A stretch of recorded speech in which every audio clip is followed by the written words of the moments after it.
humid Sunday night at Sports Road, a buoyant Club Wanderers team took on a young KCC Knights team.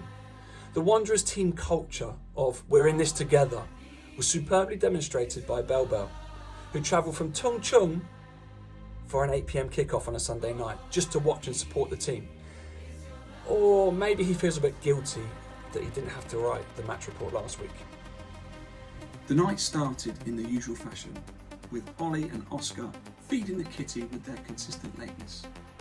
With confidence high, there was a surprisingly quiet dressing room, which could be due to Show's failure to complete his one job of bringing the team speaker.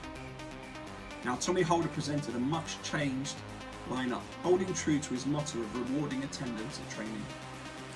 Sticking with the standard Wanderers formation, with a slight change of playing 2 10s this week.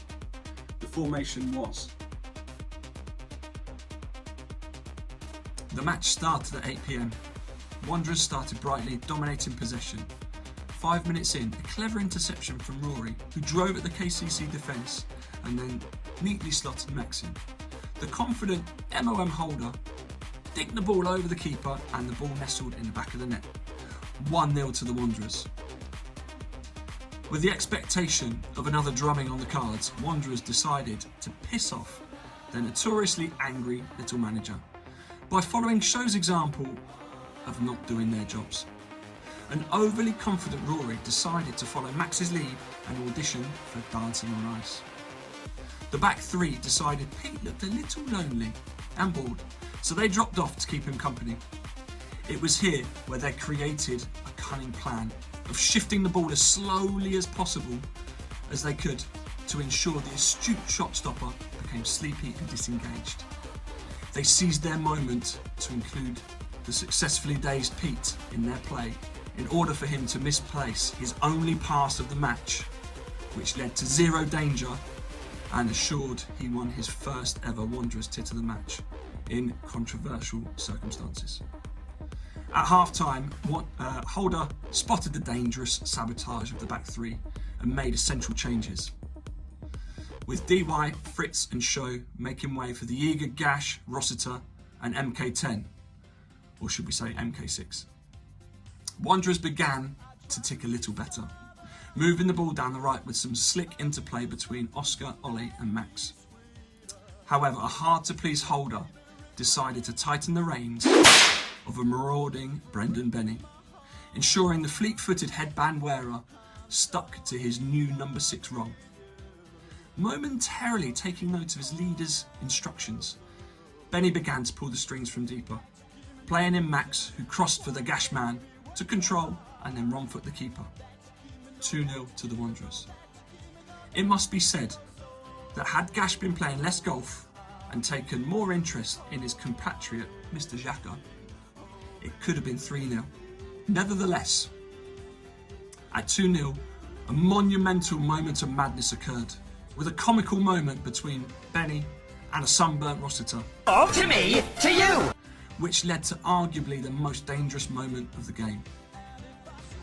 "Please, can you head it away?" was the whisper from Ollie, and the reaction from the former skipper, giving him the side eyes.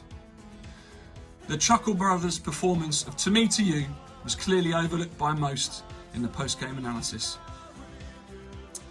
In case you were wondering about the KCC keeper, it's been confirmed that he was able to leave the pitch unscathed.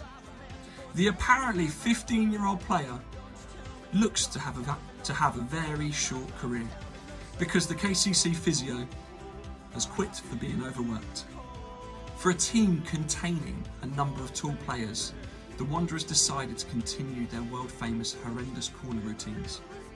The KCC intelligent coaching staff felt the attacking side posed little threat from set pieces. Coaches were even heard shouting instructions of "put it out for a corner" instead of keeping the ball in play, followed up by "they don't want it" ringing round Sports Ground from the KCC support every time Wanderers got a corner.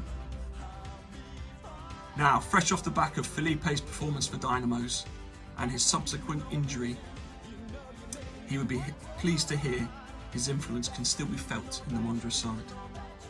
It's been said he's been in contact to recruit Kaki, who felt the need to help KCC by tackling Max in the KCC box. In addition, there was also a carefully calculated shift onto his right foot to take a shot, which is strange, as Kaki has never been seen to use his right foot in training or matches before. All in all, it was a frantic match which needed moments of class to decide it. And in uncontroversial manner, Max received his second Man of the Match award. And more importantly, he played a full game and his extra sessions are paying off. However, the most controversial moment of the evening arrived after the game, with a disorganised fine session and a lacklustre performance by the fines master, leading to a mob mentality which shook the foundations and integrity of the Wanderers' traditions. The fines master, Pete, who was not in the initial nominations for Tit of the Match, was voted for Tit of the Match. And of course, he showed immaculate character and took it professionally. Now, the Wanderers are still leading the way in the Yao Yi League, with a Mourinho-esque defence a key element to their title push. There was talk of a poor performance against KCC. However, last season, that game could have easily been a 0-0 draw. Sometimes you just got to win ugly. Speaking of ugly, the Wanderers are now back in action against Spartans this weekend. Time to show them the true class of Club Wanderers by passing them off the pitch and rising above their inevitable moaning at the referee. And finally, due to the lateness of the game, as declared by the somewhat controversial Brendan Benny, all the drinks fines will be collected this coming weekend. That is Max, our man of the match, Pete, our tit of the match, and it gives me great pleasure to continue our solid Wanderers tradition of celebrating our success of a clean sheet. So, Pete, DY, Fritz, Oscar, Sho, Seb, Rory, Rosh, Stephen, and MK6, there's a shot coming your way. Signing off in the tit of the match gear. See you soon. Let me see you do it.